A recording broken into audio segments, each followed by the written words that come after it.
ఈ 2 థింగ్స్ మాత్రం అసలు నువ్వు ఎప్పుడు రిపీట్ చేయకు. ఎందుకంటే నీ కార్డియో అనేది ఇంపార్టెంట్, దాంతోపాటు నీ స్ట్రెంత్ అనేది ఇంకా చాలా ఇంపార్టెంట్. సో వెయిట్ లిఫ్టింగ్ నేర్చుకో. వెయిట్ లిఫ్టింగ్ అంటే ఈగో లిఫ్టింగ్ పోకు. మెయిన్లీ అమ్మాయిలకి ఏంటంటే అన్కంఫర్టబుల్నెస్ ఉంటుంది. అన్కంఫర్టబుల్నెస్ ఉండడం అనేది అసలు నార్మల్గా అసలు దాంట్లో ఏమి ఫ్యాట్ అనేది నార్మల్గా గర్ల్స్ కి చాలా క్రేవింగ్స్ ఉంటాయి right. So especially periods time అయినా సరే దేనికైనా సరే. సో అది ఏంటంటే నార్మల్గా మీరు వర్కౌట్ చేసే టైంలో ఒకళ్ళు ఫ్యాట్ ఉన్నా కూడా మీరు డెఫినెట్లీ డయట్ అనేది కంపల్సరీ మెయింటైన్ చేయాల్సిందే. ఎందుకంటే ఇప్పుడు ఆ టైంలో నువ్వు ఏంది వర్కౌట్ చేస్తావు, క్యాలరీస్ మొత్తం బర్న్ చేస్తావు, దాంతోపాటు మొత్తం చిరుతిండులు అంటే ఇప్పుడు బయటకు అది పిజ్జా బర్గర్స్ అలాంటి జంక్ ఫుడ్స్ ఎప్పుడైతే తింటావు ఇచ్చినావో మళ్ళీ క్యాలరీస్ అనేది రీగెయిన్ అవుతుంది. సో దానివల్ల నువ్వు వర్కౌట్ చేసింది ఏం యూజ్ అనిపించదు. అర్థమైంది? అన్కంఫర్టబుల్నెస్ అనేది నువ్వు ఎప్పుడు ఫీల్ అవుతావు అంటే నార్మల్గా నీకు ఆ జిమ్ గురించి తెలుసుకోకపోతే ఫస్ట్ ఆఫ్ ఆల్ నువ్వు ట్రైనర్ రిగ్రెట్ అనిపిస్తుంది. ఎందుకంటే పైసలు వేస్ట్ చేసినట్టు అనిపిస్తుంది, ఏమైనా జిమ్కి పైసలు వేస్ట్ చేసినాయేమో అని. ఎందుకంటే ఇప్పుడు సో సబ్స్క్రైబ్ చేయడం మాత్రం మర్చిపోకండి మీకు ఒకవేళ నచ్చితే. హలో గైస్ అందరికి. సో అందరిలో మళ్ళీ సూరజ్ కంటెంట్ వచ్చేసి మెయిన్లీ ఈ వీడియోలో గర్ల్స్ కి మాత్రం చాలా వరకు ఇన్ఫర్మేషన్స్ అయితే ఉంటాయి. సో లాస్ట్ వరకు చూసేయండి. ఏంటంటే ఫస్ట్ ఆఫ్ ఆల్ గర్ల్స్ కి అంతగానో ఫిట్నెస్ మీద నాలెడ్జ్ ఉండదు.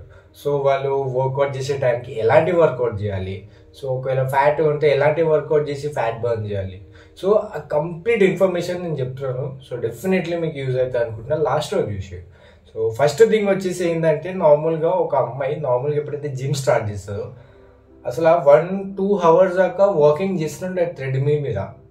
అసలు థ్రెడ్మిల్ మీద అంతా ఏముంటుందో మీకు, మీరు సారీ నేను నా లాంగ్వేజ్ ఇట్లానే, బట్ డెఫినెట్గా ఇది మాత్రం చాలా వరకు మీరు అబ్జర్వ్ చేసో లేరో ఒక అమ్మాయి థ్రెడ్మిల్ మీద డెఫినెట్గా వర్కౌట్ చేసే టైంలో ఓన్లీ ఆడనే నించుతుంది. ఆడనే వర్కౌట్ చేస్తూ ఉంటుంది.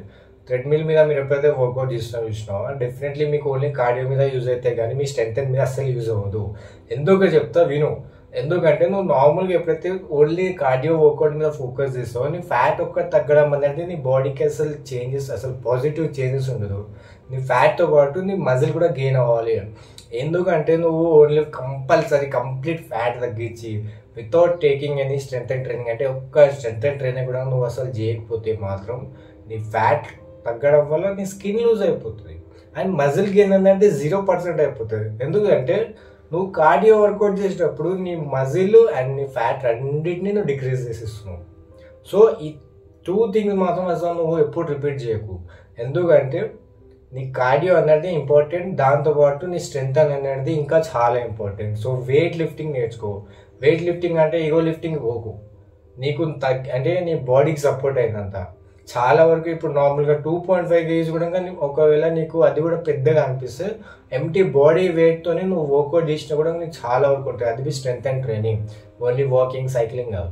అర్థమైందా? వాకింగ్ సైక్లింగ్ అయితే నువ్వు ఇంటిగానే చేసుకో, జిమ్కి ఎందుకు పోతున్నావు. సో ఏమంటే ఈ థింగ్ ఎప్పుడైతే నువ్వు గుర్తుపెట్టుకో చూసినావు డెఫినెట్లీ నీకు రిజల్ట్ చూపిస్తుంది. అండ్ మెయిన్లీ అమ్మాయిలకి ఏంటంటే అన్కంఫర్టబుల్నెస్ ఉంటుంది. అన్కంఫర్టబుల్నెస్ ఉండడం అనేది అసలు నార్మల్గా అసలు దాంట్లో ఏ విషయం లేదు. ఎందుకంటే నువ్వు కామన్గా జిమ్కి వెళ్తున్నావు. సో జిమ్కి వెళ్తున్నావు కాబట్టి నీ హెల్త్ కోసం పోతున్నావు, నీ ఫిట్నెస్ విషయంలో పోతున్నావు, నీ ఫ్యాట్ తగ్గించుకొని పోతున్నావు, లేదంటే నీ వెయిట్ గెయిన్ చేసుకొని పోతున్నావు. సో దీనికి నువ్వు అన్కంఫర్టబుల్గా ఫీల్ అవ్వడానికి అస్సలు ఏం అవసరం లేదు. ఎందుకంటే ఇప్పుడు చాలా మంది బాయ్స్ ఉంటారు అట్లా అనుకుంటారు రైట్. ఒకవేళ బాయ్స్ ఉంటే నార్మల్గా నువ్వు సపరేట్గా గర్ల్స్ సెక్షన్ జిమ్కి జాయిన్ అవ్వు.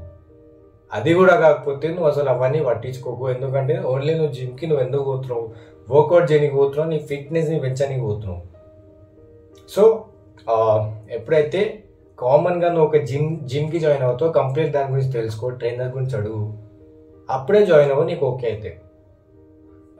ఇదనమాట. సో థర్డ్ వన్ డయట్ ఏ విషయం. సో డయట్ అనేది నార్మల్గా గర్ల్స్కి చాలా క్రేవింగ్స్ ఉంటాయి right. So especially periods time అయినా సరే దేనికైనా సరే. సో అది ఏంటంటే నార్మల్గా మీరు వర్కౌట్ చేసే టైంలో ఒకళ్ళు ఫ్యాట్ ఉన్నా కూడా మీరు డెఫినెట్లీ డయట్ అనేది కంపల్సరీ మెయింటైన్ చేయాల్సిందే. ఎందుకంటే ఇప్పుడు డయట్ ఎంత ఇంపార్టెంట్ అంటే నువ్వు బర్న్ చేసిన క్యాలరీస్ ఒకవేళ నువ్వు ఫ్యాట్ పర్సన్ ఒక 80-90 kgs ఉన్నావు అనుకో, అప్రాక్సిమేట్లీ 100 అనుకో, ఆ టైంలో నువ్వు ఏంది వర్కౌట్ చేస్తూ క్యాలరీస్ మొత్తం బర్న్ చేస్తూ దాంతోపాటు మొత్తం చిరుతిండులు అంటే ఇప్పుడు బయట అది పిజ్జా బర్గర్స్ అలాంటి జంక్ ఫుడ్స్ ఎప్పుడైతే తింటావు చూసినావో మళ్ళీ క్యాలరీస్ అనేది రీగెయిన్ అవుతుంది. సో దానివల్ల నువ్వు వర్కౌట్ చేసింది ఏం యూజ్ అనిపించదు. అర్థమవుతుంది, ఇంతకన్నా కష్టపడింది నువ్వు పొద్దున సాయంత్రం అంతా మొత్తం నీ ఫుడ్ విషయంలోనే అవుతుంది. సో నువ్వు తినే తిండి కూడా డెఫినెట్లీ ఒక పర్ఫెక్ట్ డైట్ మెయింటైన్ చేయి, ఒక షెడ్యూల్ ప్రిపేర్ చేసుకో, క్యాలరీస్ ఎంత క్యాలరీస్ తీసుకోవాలి పర్ డే. ఎందుకంటే నువ్వు అట్లీస్ట్ పర్ డే ఒక 2000 క్యాలరీస్ అయినా బర్న్ చేస్తే నీ బాడీకి ఏదో ఒక యూజ్ అనిపిస్తుంది. అది కూడా 2000 క్యాలరీ బర్న్ చేసి మళ్ళీ 2000 క్యాలరీ కన్జ్యూమ్ చేసి ఏం యూజ్ అవుతుంది? ఆబ్వియస్లీ కదా. నువ్వు వర్కౌట్ చేయి, క్యాలరీస్ మంచిగా బర్న్ చేయి, మంచి డైట్ తీసుకొని మంచి రిజల్ట్ చూపిస్తుంది. కన్సిస్టెన్సీతో ఉండు. ఎందుకంటే ఈరోజు చేసిన రేపు చేసిన ఎల్లుండి చేసిన అవలేదంటే నాకు నొప్పి వస్తుంది పడుకున్నా అంటే కంప్లీట్లీ వేస్ట్. ఎందుకు ఇప్పుడు గర్ల్స్ బాయ్స్ అన్నాక ఏముండదు, పెయిన్ అనేది ఇద్దరికి ఉంటుంది కామన్గా. బట్ ఏంటంటే మీ కన్సిస్టెన్సీ మైండ్ మీద డిపెండ్ అయి ఉంటుంది. వర్కౌట్ చేయి డెఫినెట్లీ ఏదో ఒక రోజు ఈ వర్కౌట్కి అంతగానం టైం లైన్ అనేది ఉంటుంది, మీకు కంటిన్యూస్గా చేసుకుంటూ పోవాలి. డెఫినెట్లీ నీకు రిజల్ట్ చూపిస్తుంది. ఓన్లీ నీ కన్సిస్టెన్సీ మైండ్ మీద డిపెండ్ అయి ఉంటుంది. సో గర్ల్స్ మాత్రం ఈ కామన్ థింగ్స్ గుర్తుపెట్టుకోవాల్సిన విషయం ఏంటంటే, ఒకటి కార్డియో మీద ఎక్కువ ఫోకస్ చేయకు, స్ట్రెంగ్త్ మీద కూడా ఫోకస్ చేయి. సెకండ్ వన్ వచ్చి అన్కంఫర్టబుల్నెస్ అనేది నువ్వు ఎప్పుడు ఫీల్ అవుతావు అంటే, నార్మల్గా నీకు ఆ జిమ్ గురించి నువ్వు తెలుసుకోకపోతే ఫస్ట్ ఆఫ్ ఆల్ నువ్వు ట్రైనర్ గురించి తెలుసుకో. ఐ మీన్ అతని బిహేవియర్ ఎట్లా ఉంది. ఎందుకంటే ఎస్పెషల్లీ ఒక గర్ల్కి ట్రైనర్ మాత్రమే కదా ఇప్పుడు నార్మల్గా ట్రైనింగ్ ఇస్తారు. సో అప్పుడు కూడా అన్కంఫర్టబుల్నెస్ అనిపించచ్చు. సో మొత్తం మొత్తం చూసుకున్నాక లేదంటే అవి వద్దన్న తర్వాత కూడా మీరు నార్మల్గా మీరు ఓన్లీ గర్ల్స్ సెక్షన్ ఉన్న జిమ్కి కూడా జాయిన్ అవ్వచ్చు. చాలా జిమ్లు ఉంటాయి ఈ టైంలో. అండ్ థర్డ్ వన్ వచ్చేసి డయట్ విషయంలో మాత్రం చాలా అసలు కాంప్రమైజ్ కూడా అవ్వకు. క్రేవింగ్స్ ఉంటాయి నాకు కూడా అర్థమైపోతుంది. ఎందుకంటే ఇప్పుడు నార్మల్గా ఇప్పుడు గర్ల్స్ కన్నా డెఫినెట్లీ ఏదో ఒక ఇష్యూ ఉండడం వల్ల క్రేవింగ్ చాక్లెట్స్ అవి ఇవి అని తింటూనే ఉంటారు. బట్ వర్కౌట్ చేసే టైంలో డెఫినెట్లీ ఒక డిసిప్లిన్ అనేది ఉండాలి. నీ ఫ్యాట్ తగ్గించాలని నీకు మైండ్లో ఉంటే మాత్రం డెఫినెట్లీ నువ్వు అసలు అంతగా ఏ జంక్ ఫుడ్ తినవు. నీ మైండ్లో లేకుండా ఏదో టైంపాస్ కోసం చేస్తున్నావు అంటే డెఫినెట్లీ తిను. అది నీ ఇష్యూ, నీ బాడీ, నీ ఫిట్నెస్, ఎవ్రీథింగ్ అంతా నీ మీద డిపెండ్ ఉంటుంది. బట్ తర్వాత రిగ్రెట్ అనిపిస్తుంది, ఎందుకంటే పైసలు వేస్ట్ చేసినట్టు అనిపిస్తుంది. ఏమైనా జిమ్కి పైసలు వేస్ట్ చేసినాయేమో అని. ఎందుకంటే ఇప్పుడు నార్మల్గా చాలా మంది గర్ల్స్ ఇప్పుడు బయట ఆపోజిట్ పర్సన్ ఏందో నువ్వు ఇంత లడ్డు నువ్వు అని చెప్తారు. సో అది మంచిగా అనిపించాక మీరు జిమ్కి జాయిన్ అవుతారు. మీకు కంపల్సరీ వెయిట్ తగ్గాలని అనుకోరు. యాక్చువల్లీ కొంతమంది ఆపోజిట్ పర్సన్ చెప్తుండు నాకు ఇట్లానో అనిపిస్తుంది అని చెప్పేసి జిమ్కి వెళ్తారు. ఆడేంది కొన్ని రోజులు వర్కౌట్ చేస్తారు, ఇక బోర్ కొట్టేస్తుంది. బోర్ కొట్టేసిన తర్వాత ఇక లైట్ అనుకొని మళ్ళీ ఒక రోజు పోతే 2 రోజులు మానేస్తుంది, ఇంకో రోజు పోతే ఇంకో 2 రోజులు మానేస్తుంది. ఇంకా ఆపోజిట్ పర్సన్ అడిగితే నేను జిమ్కి పోతున్నా అంటాడు, బట్ ఆ రిజల్ట్స్ ఏముండడు. సో ఇది కంపల్సరీ మీరు గుర్తుపెట్టుకోండి. కంపల్సరీ డిసిప్లిన్ అంటే చాలా ఇంపార్టెంట్. కన్సిస్టెన్సీ మీరు వీక్లీ ఒక 4-5 టైమ్స్ పోయినా కూడా చాలా ఎనఫ్. ఎస్పెషల్లీ కార్డియో కాకుండా స్ట్రెంత్ మీద కూడా ఫోకస్ చేయండి. ఈరోజు వీడియో అనమాట ఇది. డెఫినెట్లీ మీకు యూజ్ అవుతుంది అనుకుంటున్నాను. సో సబ్స్క్రైబ్ చేయడం మాత్రం మర్చిపోకండి. మీకు ఒకవేళ నచ్చితే ఇంకేమైనా కంటెంట్ కావాలన్నా కమెంట్ బాక్స్లో మెన్షన్ చేసి చలో. ఇక అప్పటి వరకు అయితే బాయ్ అందరికీ.